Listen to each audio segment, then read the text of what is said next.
You woke? Time to get up.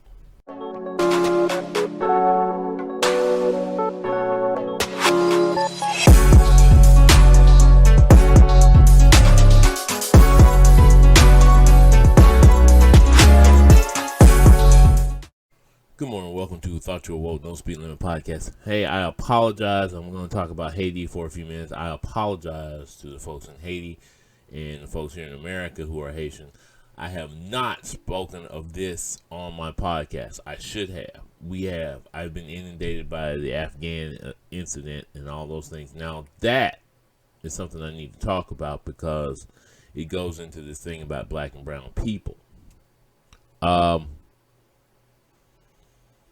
the images of what's going on right now at the border with 12,000 Haitians at the border who cross, and they have this camp near the Rio Grande in Texas. What the Americans are doing doesn't look good. And I'm going to tell you why. There's several reasons. Recently, just yesterday, an image came out of Border Patrol agents on horseback chasing Haitians across the Rio Grande.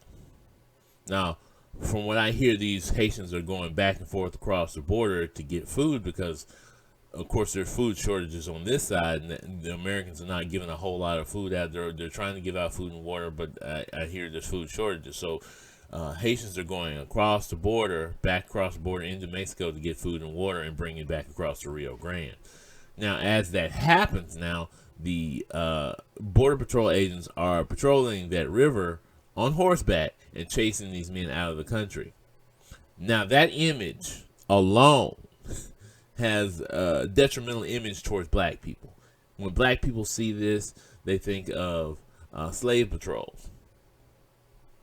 In the fugitive patrols that used to happen during slavery time. You see that it looked like men, they were chasing these men on horseback. Just one image of a white Border Patrol agent with a cowboy hat on grabbing a black man that seemed like he had a bag of food in his hand. And that's what most of them were doing. They're bringing food across the border. I don't think, there's a chance there could have been some smugglers among them. There is a chance. But these people that crossed the border from Mexico into the United States, hoping to seek asylum. Now, from what I hear, these folks have been in places like Chile and Brazil for years, like since 2010, since that earthquake, because Haiti has not recovered from that earthquake, and now they've had another earthquake along with the assassination of their president, and their government is in chaos. You've got you still have the gangs in control in Haiti. On the streets in Haiti, there's no real control. Hasn't been a crackdown on this thing. They're still investigating what happened with the assassination of the president. Everything is in chaos, and at the same time, you've got people still trying to recover from the earthquake. You had people who were killed, and they're trying to recover the bodies from the earthquake. What was it, a month ago now? Not to mention that somewhere in there was a tropical storm that had went through Haiti, and it did damage also. Haiti is in chaos. Now, understand, like I said, these Haitians that are here on the border, most of them have not been in Haiti since 2010. But what's the point of going back to your homeland when your homeland is in chaos and you're probably doing better than Chile and Brazil, Panama, Mexico, and other places that you have been camped out in their camps? But you're trying hard to get to the United States because life is better in the United States, or at least that's what you're told, right? In fact, one image I saw yesterday was several men dressed in American flag pants crossing the Rio Grande with their bags on their back. You know, that thing says, give us, Lady Liberty says, give us you're tired, you're hungry, and you're poor. They used to process you on Ellis Island a long time ago, before you came into the United States. Immigration has always been a problem in the United States. There's documented history where people have committed violence against immigrants from places like Ireland, Italy, South America. The history is there that America has a problem with immigration, even though this is a nation of immigrants. The indigenous people of this land are the only people that are original people here. Everybody else is an immigrant. The immigrants won out and they created the United States of America. That's what happened. And those immigrants brought with them people that look like me to work their fields, things like that from Africa as slaves.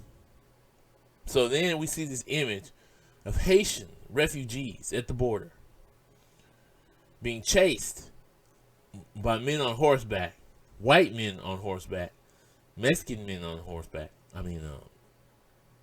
Mexican American men on horseback with what looks like whips, even though they probably weren't using the whips on them. That there's some doubt as to what was really going on in that picture. But they're chasing these men. They're grabbing these men. It looked just like that situation. And at the same time, like I said, Afghanistan. They're flying in people from refugees from Afghanistan. They say they have been vetted. I wonder how you vet people in 2 weeks. Have they been vetted over months? How do you vet people in 2 weeks and you're able to fly them into the United States, yet you can't do anything with these people on the border except put them on a plane and fly them back to Haiti? Back to the situation where in chaos, where there's no food, or, well, no, I'm not going to say there isn't any food, but your life is always in danger. You don't have any food or shelter, especially if you hadn't been there in years. They put you on a bus and drive you off somewhere and drop you off. There's no direction as to where you're going. You're not where you came from when you went to Haiti. You were in Haiti before. Maybe your other family's gone, or maybe your family is still here at the border in the United States. I just don't think that what the United States is doing right now is good for their image. You know, you always got the Republican side that's going to say, that's why we need to close our borders. We need to close them down. We need to build a wall and keep people out. As long as they're black and brown, right? Well, actually, Republicans have problems with Afghans, too, because they claim there's too many terrorists among them than we've let them into the United States. Personally, you know, nobody's looking at the Canadian border where you can just take a step across the border. Literally, there are places where you can step across the border, and there have been people who cross the border on a daily basis and never, ever get caught. You aren't building a wall across the Canadian border, but you're only building across the Mexican border. I think it's because there's too many black and brown folks down there. I really do. I really think that is the issue. It's too many black and brown folks crossing the southern border, and that's a problem for the United States. Even with the Afghans, the difference is, I said this the other day, and it got me in a whole bunch of trouble with people on Facebook. Who cares? The difference between Afghans and Haitians is what they can do for the United States. Brown skinned folks, black folks like me, people of African descent, it's harder to assimilate into the United States. There are literally videos of Afghan people who have come to the United States and they've converted to Christianity and they've adopted the ways of America. And they're opposed to everything that they think is against America, including Black Lives Matter and all those other things. Not saying that they all do that.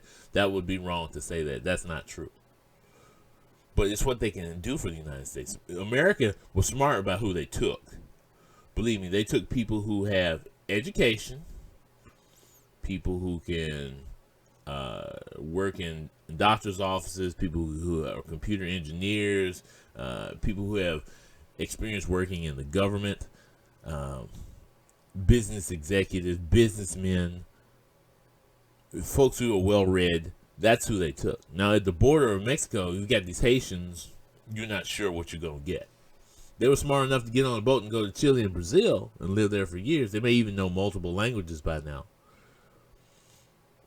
But you don't know anything else about them. You haven't had a chance to vet. That's one thing that our government is saying, that we need to vet these people before they come into the country. But you're putting them on a plane, sending them back to Haiti. They're loading them on buses, sending them to God knows where. Are they getting a processing sentence so they get a chance to come back to the United States? Or is the United States saying, all they're saying right now is don't come? They're saying don't come. Maybe the one thing Trump was right. We need a processing center in Mexico, Brazil, Chile, somewhere where these people can go stand in line with American representatives and they can go through the vetting process and let them into the United States. That might be what we need to do. And for those at the border, I hear that they're taking some of them who said they're seeking asylum because, like I said, there's gang violence in Haiti. People are dying on the streets of Haiti because of gang violence. These gangs were in control before when the president was in office, and he was working with some of these gangs, from what I hear. May not all be true, but he was working with some of these gangs, literally, in Haiti. So people are coming here to seek asylum to get away from that violence. It's kind of like the drug cartels in Mexico. People come to the United States to get away from that. So then that's why you have cries of MS-13 and all that stuff from those folks on Fox. Remember, everybody that's coming across the border from the South is a terrorist. See, Trump was the most honest when it came to how he felt about immigration. He said, we need people from Switzerland, Sweden, and places like that to immigrate to the United States, not from these shithole countries. I mean, that's called honesty. Regardless of how I actually feel about what he said, that's honesty. He's not playing games like the Democrats or the Republicans are doing right now. They play games. They're not telling you the truth. They don't tell the truth. They play games. They want to play hardball. The Republicans want to play hardball. They just want to build a big old wall and keep everybody out. Don't let these black and brown people here. Like I said, you ain't building one in Canada. Oh, we don't need to. That border's under control. Really? I know some folks right now can tell you, hey, watch this. Watch me jump across the border. Watch me jump across the border. Watch me, watch me, watch me. Some of the sleeper cell of terrorists that are in the United States just came across the border of Canada. They just drove in. Showed them a driver's license. You don't know that, but it's probably true. Now, I'm not claiming to be an expert in this thing or not. I've read newspapers and read the news just like everybody else. I've been listening to other podcasts. I listened to Benjamin Dixon's show the other day, and this young lady that's on the show, she's Haitian. She was giving her information about Haiti. See, people don't know the deeper part of this whole thing. See, the deeper part of this whole thing is how the United States is involved in Haiti. How American money is involved in Haiti. Haiti was growing rice. Here comes the Americans taking up and buying land and doing all that stuff, making these people work on the land for other crops. It doesn't just happen in Haiti. It's happening in Africa, too. I'm sure it's happening in Jamaica. It's a common thing. The foreigners come in and they want to grow their crops in your land where you were growing a cash crop that you were always growing that was making money for you. Now you've taken that and you're doing something else, right? Because people need money in poor countries. All I know is with this Haitian situation, there are people suffering right now in Haiti. They're still looking for bodies from the earthquake that happened over a month ago. Yet we're sending these people back into that situation. They're still reeling from the fact that their president this year was assassinated. There has been gang violence on the street. I keep saying this over and over again. There's been gang violence on the street because of this. The government is in chaos. Do you think they can handle all these immigrants just suddenly okay, I'm going to drop them off. See you later. Bye-bye. That's America's way of doing things. So, we're not just dropping them off. We're not doing that. We're dropping them off and giving them a chance to be processed. From what I saw, they were picking them up, putting them on buses, and carrying them off, and they didn't care what happened. They don't care what happened to you once they drop you off. You're outside the United States. That's what counts. That's how this works. It's sad. Sad to see this, man. More to come later. Just a reminder that Thought You Woke No Speed Limit podcast is also available on Spotify, on Google, Apple, iHeartRadio, Pocket Caster, among others. Please tune in to one of our podcasts. We do have more to say, and I hope you enjoy.